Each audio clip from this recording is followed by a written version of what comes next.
할렐루야. 주님의 이름으로 찬양하고 축복합니다. 아, 여기는 지금 밤 11시 30분 지났습니다. 어,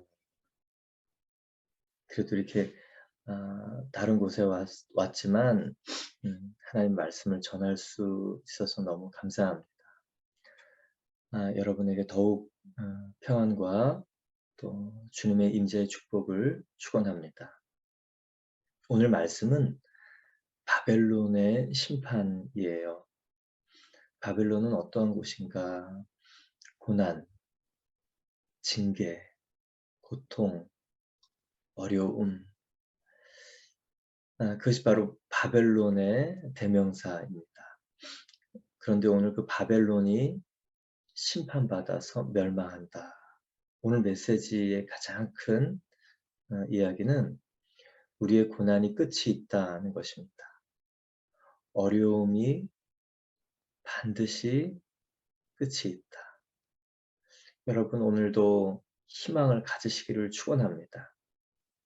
영원히 끝나지 않을 것 같은 고통, 영원히 마르지 않을 것 같은 눈물이 마르고 끝나고 또 소망이 회복으로 나타난다. 이것이 오늘 말씀의 전체입니다. 말씀을 하나씩 보겠습니다. 처녀딸 바벨론이여 내려와서 티끌에 앉으라. 딸 갈대하여 보좌가 없어졌으니 땅에 앉으라. 내가 다시는 곱고 아립답다 일컬음을 받지 못할 것입니다. 바벨론을 의인화해서 처녀딸이라고 얘기합니다. 그래서 이 처녀딸은 외동딸, 무남동녀 외동딸인데 막 자란 무남동녀 외동딸처럼 자기만 알고 아나무인의 그런 여인을 말합니다. 그러니 얼마나 자기 마음대로 하겠습니까? 그런데 그 바벨론 아주 버르장머리 없는 앞뒤가 없는 나중에는 부모도 잘 안중에 없는 그런 딸 같은 바벨론이 어떻게 멸망하는가. 내려와서 티끌에 앉으라. 티끌은 먼지, 더스트입니다. 먼지 속에 같이 재를 뒤집어 쓰고 있고 먼지를 뒤집어 쓰고 있고 그리고 땅바닥에 앉아 있는 것을 말합니다. 권자의 자리에서 내려와서 그냥 보통 평민뿐만 아니라 땅바닥에 앉아 있는 모습, 그냥 아주 미미한 인생, 그것을 우리 먼지라고 얘기하지 않습니까? 먼지가 되었다. 아주 작고 미미하고 미약한 존재가 되었다라는 뜻입니다. 딸 갈대하여 보좌가 없어졌으니 땅에 앉으라. 다시는 곱고 아리따움 일컬음을 받지 못하리라. 이 바벨로니아 사람들 바로 갈대아인이라고 불렀죠. 메소포타미아 두 강 사이의 이 갈대아 사람입니다. 보좌가 없어졌으니 그 강한 그 열강의 패권을 이제는 더 이상 사용할 수 없는 그 일이 되었다. 땅에 앉았다. 다시는 곱고 아리답고 정말 그 위용을 자랑할 수 없는 존재가 되었다라는 하나님의 선언이 과거형입니다. 하나님이 하신다면 하시는 것이죠. 바벨론이 끝났다. 어느 정도 끝났는가. 오늘 그 권세가 없어졌다 뿐만 아니다. 그냥 먼지가 되었다 뿐만 아니다. 2절에 보면 맷돌을 가지고 가루를 갈고 너울을 벗으며 치마를 걷어 다리를 드러내고 강을 건너라. 내 속살이 드러나고 내 부끄러운 것이 보일 것이라. 맷돌을 가지고 가루를 가는 것은 고대의 노예들이 했던 일이랍니다. 가장 천한 노예들이 큰 맷돌을 돌렸다고 합니다. 맷돌을 돌려 가루를 가는 천한 신분의 존재, 그리고 너울, 우리가 히잡이라고 하죠. 중동 사람들, 특별히 여성들이 이 히잡을 벗고 다니면 안 된다고 지금도 그 탈레반 정권은 히잡을 지금도 다 씌우고 있지 않습니까? 이 너울 히잡은 여성성을 나타내고 여성의 정체성과 자존심을 나타내는 것입니다. 근데 그것이 벗어지고 없어지고 치마가 걷어 올려져서 다리가 드러내고 강을 건너는 아주 급박한 상황에 이제는 앞뒤 없이 살아가는 여성의 모습으로 나타나고 있고 노예의 모습으로 나타나고 있습니다. 그 권세가 서슬이 펄었던 그 힘은 이제 온간데 없고 두건도 없고 다리도 드러난 그런 모습, 속살이 드러난 그런 모습. 이유는 하나입니다. 3절에 보면 내가 보복하되 하나님이 보복하시는 것입니다. 왜요? 하나님께서 이스라엘 백성들을 잠깐 징계하시려고 매로 든 존재가 바로 바벨론입니다. 바벨론은 이스라엘 백성들의 폐악을 위해서 들려진 매예요. 채찍입니다. 그런데 그 바벨론이 스스로 자기가 채찍임에도 불구하고 자기가 채찍을 들고 있는 주인 행세를 했기 때문에 그렇습니다. 자기에게 힘이 있으니 자기가 채찍이 아니고 채찍을 든 주인으로 착각한 것입니다. 그래서 하나님께서 바벨론을 심판하시고 멸하셔서 이스라엘 백성들을 데리고 돌아오신다는 약속입니다. 그 바벨론에 대한 얘기가 조금 더 나옵니다. 진짜 왜 하나님께서 이렇게까지 하시는가? 4절부터 7절은 바벨론이 왜 하나님의 징계를 받고 멸망하는가 설명하고 있는데요. 4절부터 제가 7절까지 읽겠습니다. 내 속살이 드러나고 우리의 구원자는 그의 이름이 만군의 여호와 이스라엘의 거룩한 이시니라. 딸 갈대하여 잠잠히 앉으라. 흑암으로 들어가라. 내가 다시는 여러 왕국의 여주인이라 일컬음을 받지 못하리라. 전에 내가 내 백성에게 노하여 내 기업을 욕되게 하여 그들을 내 손에 넘겨주었거늘 내가 그들을 긍휼히 여기지 아니하고 늙은이에게 내 멍에를 심히 무겁게 메우며 말하기를 내가 영영이 여주인이 되리라 하고 이 일을 내 마음에 두지도 아니하며 그들의 종말도 생각하지 아니하였도다. 여러분 오늘 중요한 단어 귀에 들리시나요? 바벨론의 착각, 바벨론이 심판받고 멸망해야 될 이유, 키워드 2개가 나옵니다. 왕국의 여주인, 영영이 여주인이 되리라. 채찍이 자기가 이제 채찍을 든 주인 행세를 하였기 때문에 그렇습니다. 여러분 오늘 우리가 돌아볼 때 이 딸 갈대아, 무남동녀, 그냥 막 자란 무남동녀 같은 이제는 사람도 안 보이고 부모도 안 아무인 흑암에 앉아 다시는 여러 왕국의 주인이 되지 못하리라. 이 딸 갈대아의 가장 큰 패망의 이유는 무엇인가? 주인 행세를 한 것입니다. 여러분 우리는 인생의 주인이 아니죠. 때로는 하나님께서 우리에게 힘과 권세를 주십니다. 그것은 우리가 담대하게 사용해야 됩니다. 하나님께서 우리에게 주시고자 하는 것은 힘과 권세를 통한 하나님 나라의 열매예요. 하나님 나라의 열매는 의와 평강과 희락이죠. 생명입니다. 그래서 하나님께서 우리에게는 힘과 권세를 주셨고 주시기를 원합니다.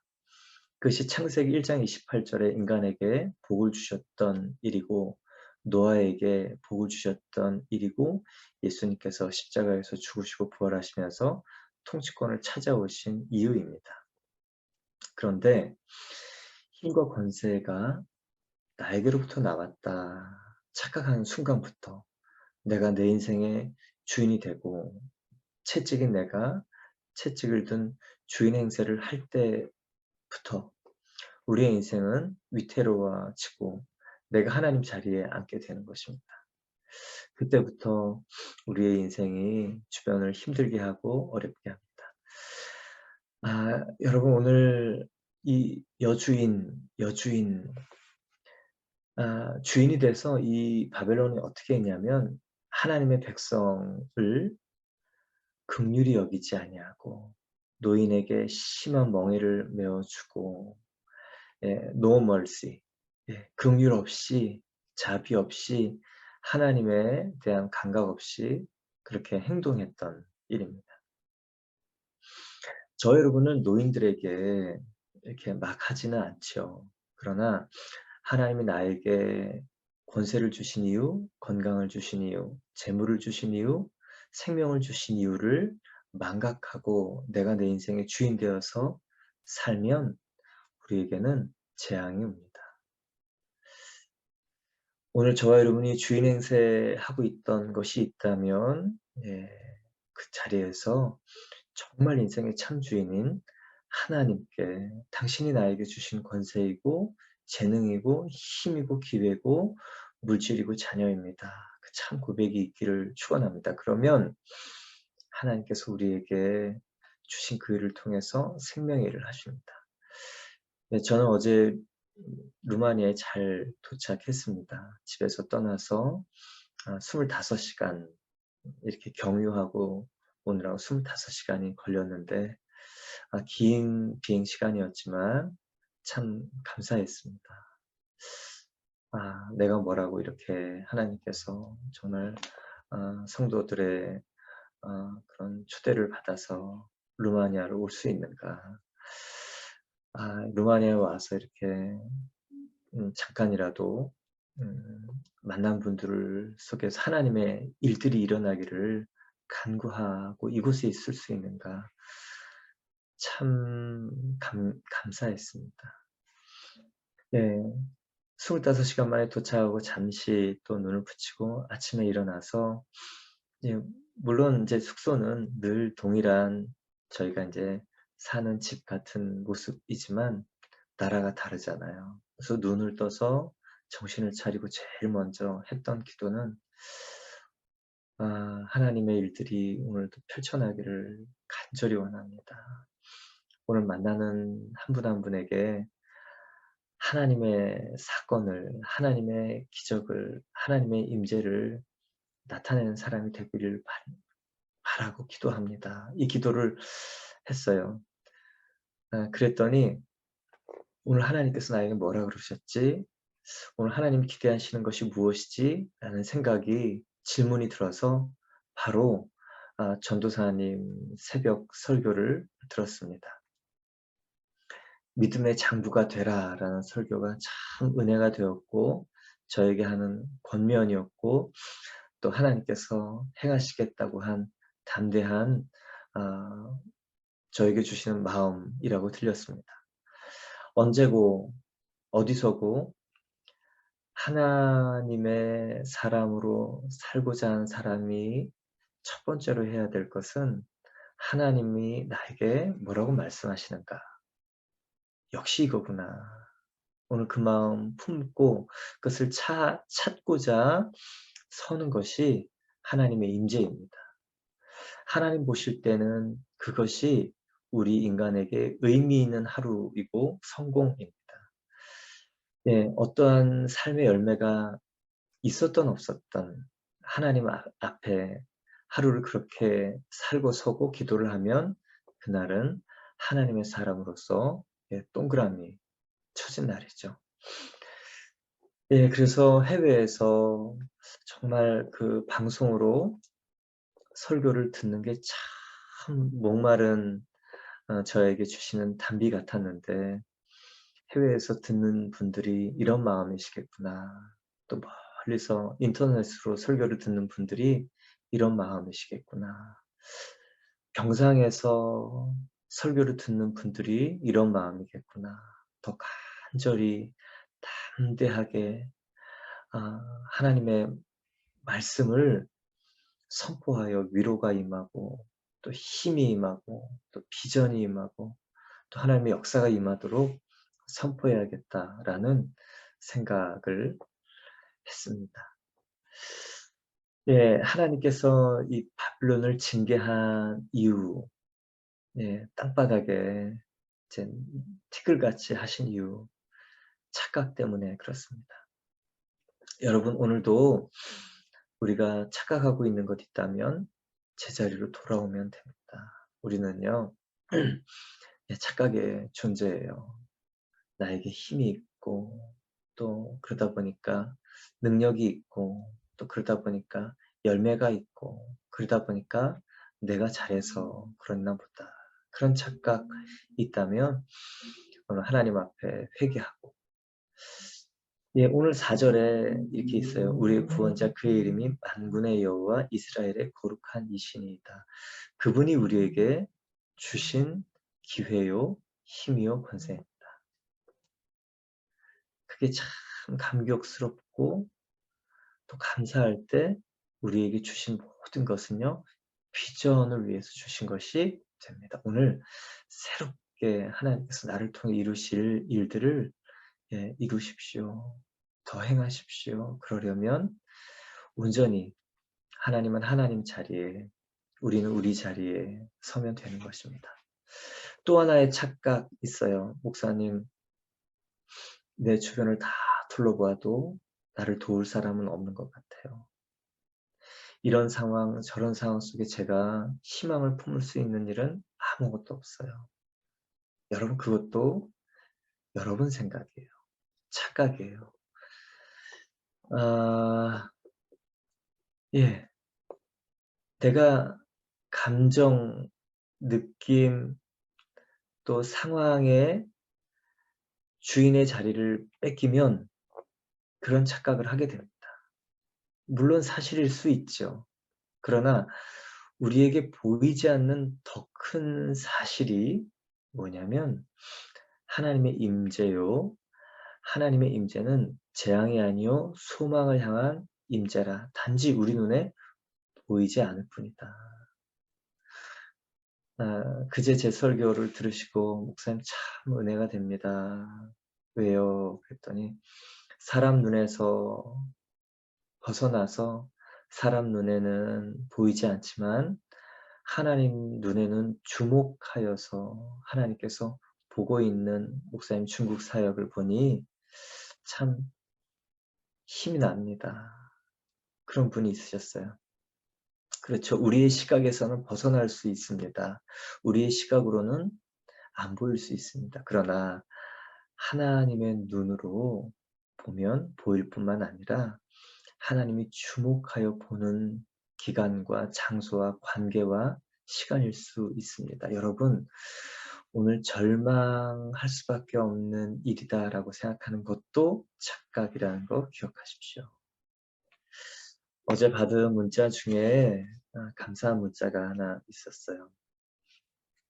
제가 여러분 같이 기도하고 있는 그 9살 아이 있잖아요. 병원에서 이제 한 달 정도 남았습니다. 그렇게 얘기를 했던 부모님에게 카톡이 왔어요. 목사님, 종양 수치가 180이었는데 7월 8일 날, 그래서 남아있는 시간이 한 달 정도 남짓이라고 들었는데 이제 한 달이 지나서 8월 16일 검사를 했나 봐요. 그 수치가 3분의 1로 줄었어요. 60대가 나왔습니다. 물론 그보다 높긴 하지만 너무 감사드리고 하나님께 영광을 돌립니다. 정상 치수는 0에서 13.4라고 해요. 종양 치수가. 그런데 180이 나왔으니 한 달여만, 네, 시간이 있다라고 얘기를 할 수밖에 없었던 것 같아요. 그런데 한 달만 이렇게 떨어졌던 거. 어떻게 될지 우리가 계속 기도해 주십시오. 이름은 도현이에요. 여러분 기도해 주십시오. 제가 이렇게 보냈어요. 네, 도현이도 엄마 아빠도 소망을 더욱 품으면 좋겠어요. 우리는 마음을 지키고 하나님 우리의 마음을 지키십니다. 예. 아이가 절망하고 같이 부모가 절망하고 세포가 힘을 내서 일하고 싶어도 마음에서 절망하면 세포들은 면역작용을 안 하고 힘껏 일어서려고도 하다가 이미 절망한 그 관제탑에서의 신호를 알아차리고 그냥 힘을 빼고 저항하지 않고 죽어버린다. 세포도. 세포가. 그러니 여러분, 오늘 여러분이 알고 있는 절망해야 될 이유가 무엇이든 그것이 착각이라고 여기시길 바라요. 하나님께서 우리를 살리시고자 하는 것은 여러 과정을 통해서 있어요. 어쨌든 우리가 해야 할 일은 우리가 상황이 주인 되도록 내버려 두어서 감정의, 느낌의, 그리고 저주의, 절망의, 이 우울함에 내주지 않는 것은 우리의 일입니다. 예수님을 믿는다는 것, 상황의 주인이 아니라 나를 향한 소망의 예수님이 나를 끝까지 사랑하신다. 안고, 업고, 그리고 책임지시고 구원하신다라는 것을 믿는 거예요. 그리고 그분이 우리에게 대장부가 되라, 장부가 되라, 믿음의 장부가 되라. 이전 일을 기억하지 말라. 예, 이전 일을 기억하라 라고 어제는 그러지 않습니까? 하나님이 어떠한 일을 하실 수 있는 분인가 기억하는 것. 하나님이 어떤 일을 하셨던 분인가를 기억하는 것. 오늘 저와 여러분이 할 일이에요. 예, 이제 바벨론에 대한 심판의 이유가 자기가 주인 되었기 때문이고, 그래서 8절, 9절, 10절에는 이렇게 얘기합니다. 그러므로 사치하고 평안히 지내어 마음에 이르기를 나뿐이라 나 외에 다른 이가 없다. 나는 과부로 지내지 아니하며 자녀를 잃어버린 일도 모르리라 하는 자여 이제 너는 들을지어다. 한날에 갑자기 자녀를 잃으며 과부가 되는 이 두 가지 일이 내게 임할 것이라. 내가 무수히 주술과 많은 주문을 빌릴지라도 이 일이 온전히 내게 임하리라. 내가 내 악을 의지하고 스스로 이르기를 나를 보는 자가 없다 하나니 내 지혜와 내 지식이 너를 유혹하였습니다. 내 마음에 이르기를 나뿐이라 나 외에 다른 이가 없다. 재앙이 내게 임하리라. 그러나 내가 그 근원을 알지 못하며 손해가 내게 이르리라. 그러나 이를 물리칠 능력이 없으며 파멸이 호련히 내게 임하리라. 그러나 내가 알지 못하리라. 바벨론의 두 번째 착각은 무엇이냐면 자신의 평안과 그리고 번영이 영원할 것이다 라고 생각했던 거예요. 그래서 나는 평안히 사치하고 지내고 과부로 지내지도 아니하고 자녀를 잃어버리는 일도 없으리라. 재앙 임하지 않을 것이다 라고 영원히 승승장구하면서 살 것이다 라고 생각하는 것이 두 번째 착각이었습니다. 그러나 하나님이 얘기합니다. 네가 착각이라고 얘기하는 그 일이 이루어질 것이다. 정말 무서운 심판입니다. 한날에 자녀를 잃으며 과부가 되리라. 예, 내가 주인 되어서 살면 우리 인간에게 가장 큰 저주, 영원 지옥이 있습니다. 네, 이 땅에서 과부가 될 수도 있어요. 자녀가 먼저 우리보다 천국에 갈 수도 있습니다. 그런데 그 일보다 더 큰 재앙이요 저주는 무엇이냐? 내가 주인 되어서 살면 영원 저주의 심판을 면하지 못한다는 것입니다.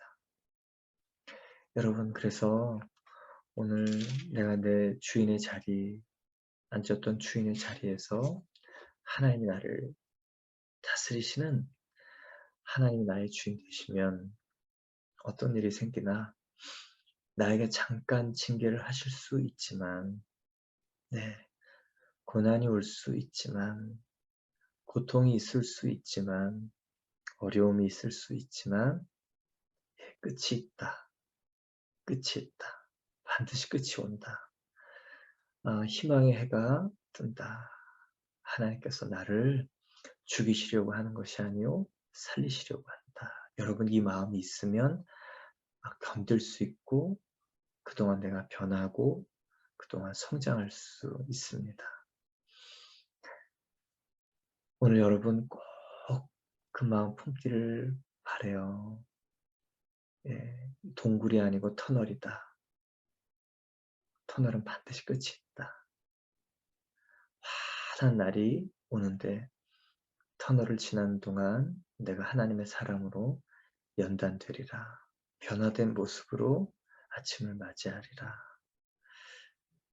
그러면 그 아침과 낮과 또 해가 있는 하루 동안 우리가 힘써 감격하며 기쁘게 하나님이 기대하시는 일을 하게 됩니다.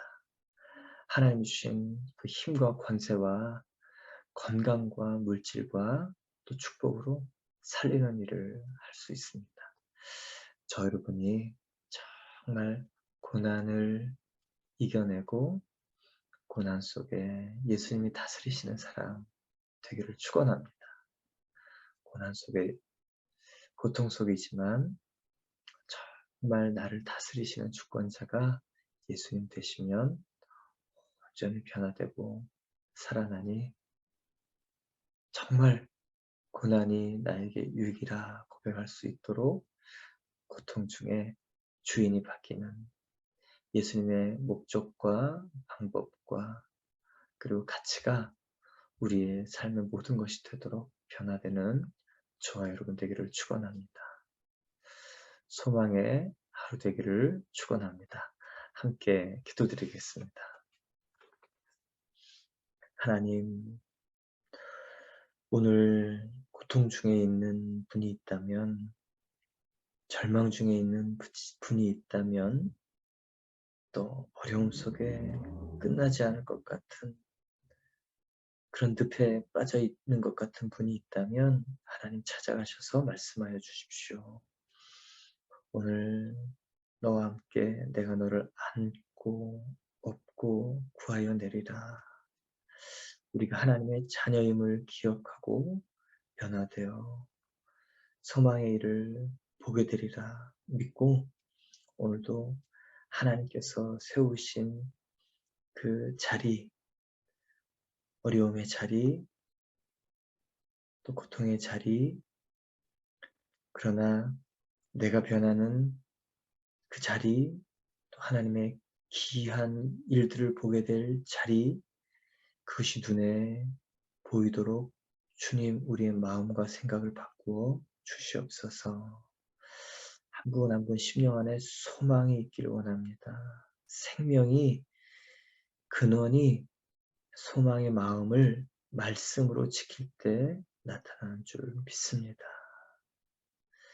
지금은 우리 주 예수 그리스도의 은혜와 하나님 아버지의 사랑과 성령님의 기름 부으심이 오늘 인생의 참 주인 예수님께서 인도하시는 그 길을 가기를 원하는 한 분 한 분의 믿음의 고백과 마음 위에 이제로부터 영원까지 함께 하시기를 간절히 축원하옵나이다. 아멘.